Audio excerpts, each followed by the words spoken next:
Bismillah ar-Rahman ar-Rahim, Allahumma salli ala Sayyidina Mohamed.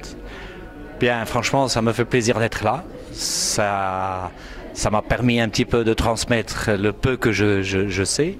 Et essentiellement, mon message devrait aller normalement au cuisinier, au chef cuisinier, parce que je pense que c'est les seuls qui vont nous montrer ou nous orienter vers ce qu'on doit manger et ce qu'on peut manger et ce qui est bénéfique pour nous-mêmes.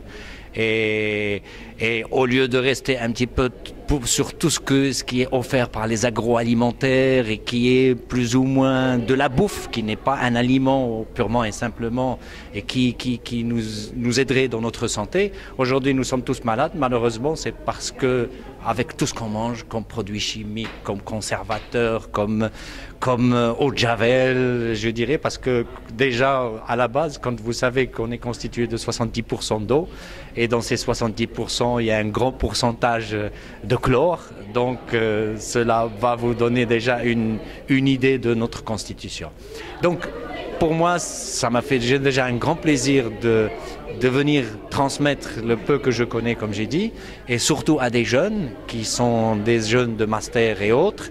J'aurais souhaité bien sûr qu'il y ait des futurs cuisiniers ou des cuisiniers pour maintenir la tradition marocaine par les produits marocains et le bien-être. Parce qu'avec les produits marocains, on est en très bonne santé.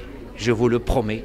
Qu'on a, alhamdoulilah, des produits marocains. Je parlerai même d'olive. J'oublie de parler de l'olive que j'appelle moi l'olive de la corrida, les petits arbustes qui donnent un rendement économique assez important, mais malheureusement un rendement de santé déficitaire. Donc, gardons notre cap sur notre produit marocain et nos produits marocains, même s'ils ont des appellations un peu internationales, mais nous avons des produits marocains qui sont endémiques et qui n'existent qu'au Maroc.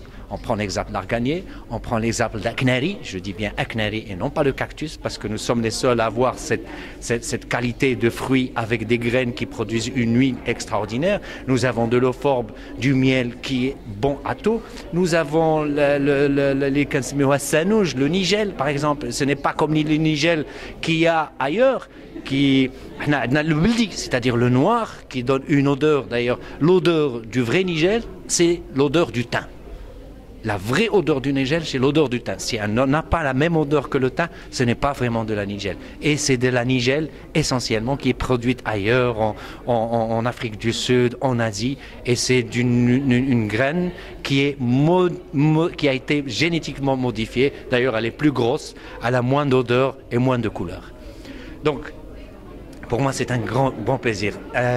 Comme on dit, c'est un salon agroalimentaire et de restauration, de culinaire.